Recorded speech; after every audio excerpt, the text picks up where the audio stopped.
Hi guys, ಇವತ್ತು ನಾವು ಒಂದು ಹೊಸ ಪ್ಲೇಸ್ ಎಕ್ಸ್ಪ್ಲೋರ್ ಮಾಡೋಕೆ ಹೋಗ್ತಾ ಇದ್ದೀವಿ. ಯಾವುದು ಅಂತ ಕ್ಯೂರಿಯಸ್ ಆಗಿರಿ, ಹೇಳ್ತೀನಿ.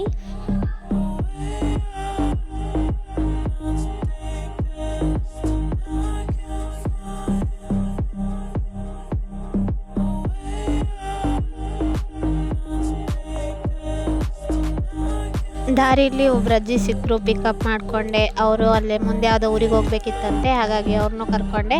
ನಮ್ಮ ಜರ್ನಿಲಿ ಅವರು ಕೂಡ ಜಾಯ್ನ್ ಆಗ್ತಾರೆ. ಹೀಗೆ ನಮ್ಮ ಏರಿಯಾಯಿಂದ ನೋಡ್ಕೊಳ್ಳಿ, ಈ ಥರ ಕಾಣುತ್ತೆ ನಮ್ಮ ಊರಿನ ಸೇತುವೆ. ನಮ್ಮೂರು ಅಂದರೆ ಯಾವ ಊರು ಅಂತ ನಿಮಗೆ ಕನ್ಫ್ಯೂಷನ್ ಇರ್ಬೋದು, ಕ್ಲಿಯರ್ ಮಾಡಿಬಿಡ್ತೀನಿ. ಸುಳೆಕೆರೆ ಸೇವಾನಗರ ಅಂತ. ಅಲ್ಲಿ 1 ಕಿಲೋಮೀಟ್ರಿಂದ ಬ್ರಿಡ್ಜ್ ಇದೆ. ಆಲ್ಮೋಸ್ಟ್ ಎಲ್ರಿಗೂ ಗೊತ್ತಿರಬೇಕು. ಏಷ್ಯಾಸ್ ಸೆಕೆಂಡ್ ಲಾರ್ಜೆಸ್ಟ್ ಲೇಕ್, ನಮ್ಮ ಇಂಡಿಯಾದಲ್ಲೇ ಫಸ್ಟ್ ಲಾರ್ಜೆಸ್ಟ್ ಲೇಕ್ ಇರೋದು. ಹಾಗಾಗಿ ಇದೆಲ್ರಿಗೂ ಗೊತ್ತಿರೋ ಜಾಗನೇ ಅಂತ ಅಂದ್ಕೋತೀನಿ. ಇದು ನೋಡಿ, ಚೌಡಮ್ಮನ ಗುಡಿ. ಕೈ ಮುಕ್ಕೊಂಡು ಅಲ್ಲಿಂದ ಮತ್ತೆ ನಮ್ಮ ಜರ್ನಿನ ಶುರು ಮಾಡ್ತೀವಿ, ಹೊಸ ಜಾಗನ ಎಕ್ಸ್ಪ್ಲೋರ್ ಮಾಡಲಿಕ್ಕೆ.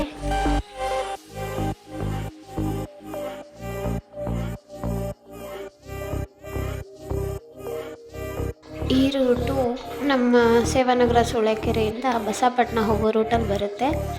ಅಲ್ಲಿ ಒಂದು ತುಂಬ ಪ್ರಸಿದ್ಧಿ ಪಡ್ಕೊಂಡಿರೋ ಜಾಗ. ಆ ಜಾಗದ ಹೆಸರೇ ತುಂಬ ವಿಭಿನ್ನವಾಗಿದೆ, ಕೇಳೋಕ್ಕೇನೋ ಒಂಥರ ಡಿಫ್ರೆಂಟ್ ಅನಿಸುತ್ತೆ.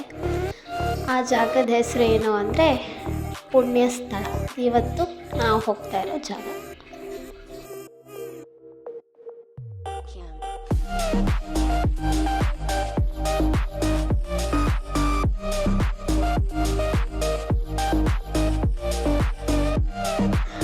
ಸುಮಾರು ನಮ್ಮೂರಿಂದ ಹತ್ತತ್ರ ಒಂದು 7-8 ಕಿಲೋಮೀಟ್ರ್ ಹಿಡಿಯುತ್ತೆ ಈ ಜಾಗಕ್ಕೆ ಹೋಗೋಕ್ಕೆ.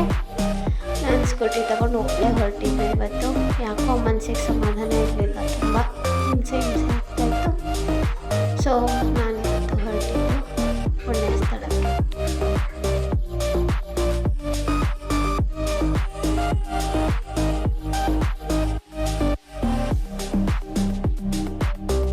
ನಾನು ಪಿಕಪ್ ಮಾಡ್ಕೊಂಡಿದ್ದ ಅಜ್ಜಿನ ತಂದು ಇಲ್ಲೇ ಬಿಟ್ಬಿಟ್ಟು ಇಲ್ಲಿಂದ ಮತ್ತೆ ನನ್ನ ಜರ್ನಿನ ಕಂಟಿನ್ಯೂ ಮಾಡ್ತೀನಿ. ನೋಡಿ, ಈ ಥರ ನಮ್ಮಲ್ಲಿ ಸುತ್ತಮುತ್ತ ಎಲ್ಲ ಬರೀ ತೋಟಗಳೇ ಕಾಣಿಸುತ್ತೆ. ಇಲ್ಲಿಂದ ನನ್ನ ಬೈಕ್ ರೈಡ್ ಹಾಕ್ಕೊಂಡು ಇನ್ನೇನು ಪುಣ್ಯಸ್ಥಳ ರೀಚ್ ಆಗೋ ಹೊತ್ತು.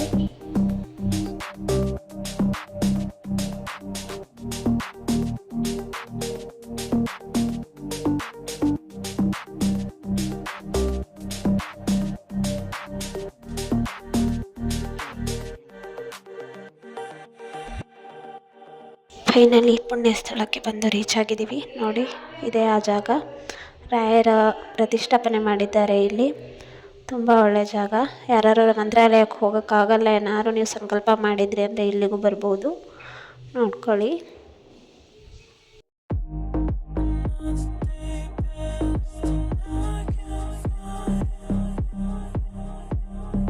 ನಾನು ಹೊರಟಾಗ ಗುರುವಾರ ಆಗಿತ್ತು, ರಾಯರ ದಿನ ಆಗಿತ್ತು. ಹಾಗಾಗಿ ರಾಯರ ಪೂಜೆ ಅಂತೂ ನಡೀತಾನೆ ಇರುತ್ತೆ, ಅದಂತೂ ಪಕ್ಕ ಇತ್ತು. ಆದರೂ ಕೂಡ ಯಾವತ್ತೂ ನೋಡಿರಲಿಲ್ಲ ಈ ಪ್ಲೇಸ್ನ. ಫಸ್ಟ್ ಟೈಮ್ ನಾನು ವಿಸಿಟ್ ಮಾಡ್ತಾ ಇದ್ದಿದ್ದು. ನನಗೂ ಅಷ್ಟೊಂದು ಈ ಜಾಗದ ಬಗ್ಗೆ ಗೊತ್ತಿಲ್ಲ, ಆದರೂ ತುಂಬ ಹಳೆಯ ದೇವಸ್ಥಾನ ಅಂತ ಗೊತ್ತು. ಮತ್ತು ನಮ್ಮ ಮಠಾಧೀಶರುಗಳು ಬದಲಾದಂಗೆಲ್ಲ ಒಂದೊಂದು ವಿಗ್ರಹಗಳನ್ನ ಪ್ರತಿಷ್ಠಾಪನೆಯನ್ನು ಮಾಡ್ತಾಯಿದ್ರು ಅಂತ ಗೊತ್ತು.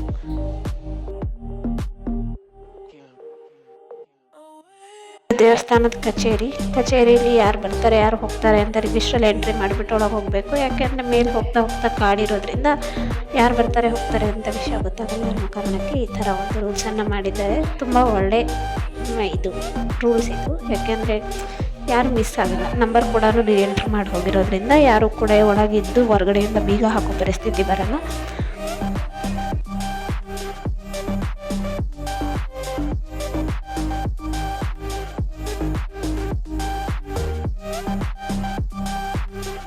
ಇಲ್ಲಿನ ಸೌಂದರ್ಯನ ಸವಿಯೋಕ್ಕೆ 2 ಕಣ್ಣು ಸಾಲ್ತಾ ಇರಲಿಲ್ಲ. ಎಷ್ಟೇ ಸುತ್ತುವರೆದ್ರೂ ಹಸಿರಾಗಿತ್ತು. ಮತ್ತು ಆ ಹಸಿರಿನ ಮಧ್ಯದಲ್ಲಿ ದೇವಸ್ಥಾನ. ತುಂಬ ಒಳ್ಳೆ ಆ್ಯಂಬಿಯನ್ಸು ಮಾತ್ರ.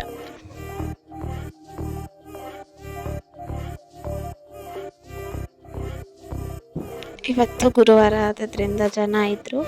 ನೋಡಿ ಎಷ್ಟು ಜನ ಓಡಾಡ್ತಾ ಇದ್ದಾರೆ ಇವತ್ತು. ಬಾಕಿ ಅಂತ ಇಷ್ಟೊಂದು ಜನ ಇರೋದಿಲ್ಲ, ಗುರುವಾರ ದಿನ ಮಾತ್ರ ಎಷ್ಟು ಜನ ಇರ್ತಾರೆ ಇಲ್ಲಿ.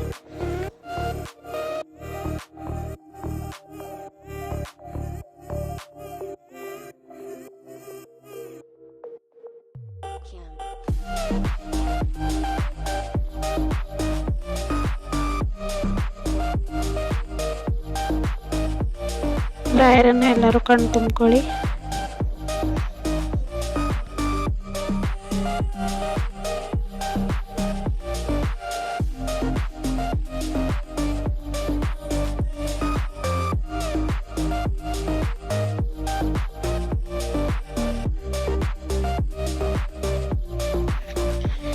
ರಾಯರಿಗೆ ಎಷ್ಟು ಚಂದ ಅಲಂಕಾರ ಮಾಡಿದ್ದಾರೆ ನೋಡಿ. ಇವತ್ತು ತುಂಬ ಚೆನ್ನಾಗಿ ಕಾಣಿಸ್ತಾ ಇತ್ತು ಅಲಂಕಾರ ಮಾತ್ರ.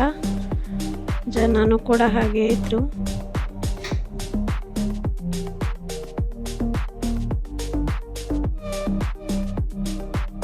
ನಿಮಗೆ ಮಂತ್ರಾಲಯಕ್ಕೆ ಹೋಗಬೇಕು ಅಂತ ತುಂಬ ದಿನದಿಂದ ಆಸೆ ಇದ್ದು, ನೀವೆಲ್ಲ ಇಲ್ಲೇ ನಮ್ಮ ಡಿಸ್ಟಿಕಲ್ಲಿ, ದಾವಣಗೆರೆ ಡಿಸ್ಟಿಕಲ್ಲಿ ಸುತ್ತಮುತ್ತ ಎಲ್ಲಾದರೂ ಇದ್ದಿದ್ರೆ ನೀವು ಈ ಜಾಗನ ವಿಸಿಟ್ ಮಾಡಿ.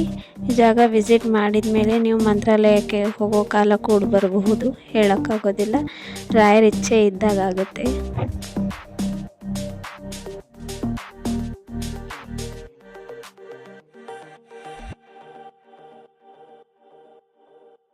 ಗರ್ಭಗುಡಿಯ ಪ್ರದಕ್ಷಿಣೆ ಹಾಕಿದೆ ಮತ್ತು ಸುತ್ತ ವಾತಾವರಣವೂ ತುಂಬ ಚೆನ್ನಾಗಿತ್ತು. ನನಗಂತೂ ಭಾಳ ಒಂಥರ ಮನಸ್ಸಿಗೆ ಸಮಾಧಾನ ಅನ್ನಿಸ್ತಾ ಇತ್ತು. ಇವ್ನು ನೋಡಿ ಚಿಲ್ಟರಿ ಯಾರನ್ನೋ ವೆಯ್ಟ್ ಮಾಡ್ತಾ ಇದ್ದ.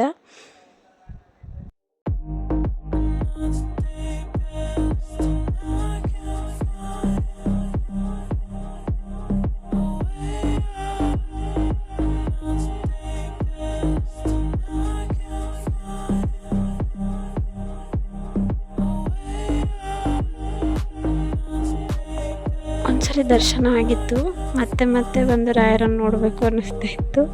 ಅದೇನೋ ಆಕರ್ಷಣೆ, ಹೇಳಕ್ಕೆ ಬರಲ್ಲ ನನಗೇನು ಅಂತ. ಬಟ್ ಮತ್ತೆ ಬಂದೆ ರಾಯರನ್ನು ನೋಡೋಕ್ಕೆ ಅಂತ.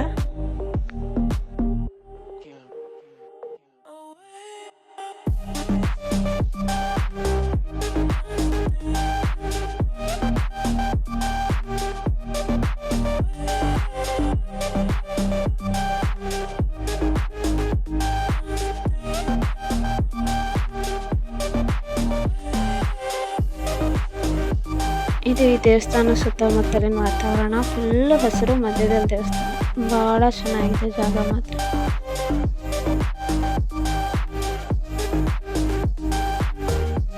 ಇನ್ನೊಂದು ಇನ್ಫಾರ್ಮೇಷನ್ ಕೊಡಬೇಕು.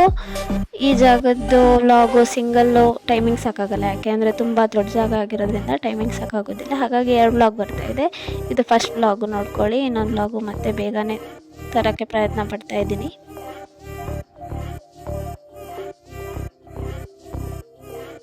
ಈ ಜಾಗನ ಒಂದು ವ್ಲಾಗಲ್ಲಂತೂ ಕವರ್ ಮಾಡೋಕ್ಕಾಗೋದೇ ಇಲ್ಲ, ಸಾಧ್ಯನೇ ಇಲ್ಲ. ಹಾಗಾಗಿ 2 ವ್ಲಾಗ್ ಬರ್ತಾಯಿದೆ.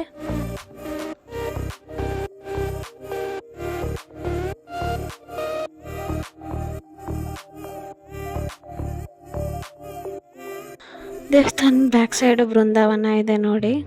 ಅದು ಗರ್ಭಗುಡಿಯ ನೇರವಾಗಿ ಹಿಂದ್ಗಡೆ ಇದೆ ಬೃಂದಾವನ ಇನ್ನೊಂದು. ಈ ವಿಡಿಯೋ ಇವಾಗ ಮುಕ್ತಾಯ ಆಗ್ತಾ ಇದೆ. ನೆಕ್ಸ್ಟ್ ವಿಡಿಯೋಗೆ ವೆಯ್ಟ್ ಮಾಡಿ. ಚಾನಲ್ನ ಸಬ್ಸ್ಕ್ರೈಬ್ ಮಾಡಿ, ಲೈಕ್ ಮಾಡಿ, ಕಮೆಂಟ್ ಮಾಡಿ, ಶೇರ್ ಮಾಡಿ ಅಂತ ಹೇಳ್ತೀನಿ. ಟೇಕ್ ಕೇರ್, ಟಾಟಾ, ಬಾಯ್ ಬಾಯ್. ರಾಯರ್ ನಿಮಗೆಲ್ಲ ಒಳ್ಳೇದು ಮಾಡಲಿ ಅಂತ ಹೇಳ್ತಾ ಬಾಯ್.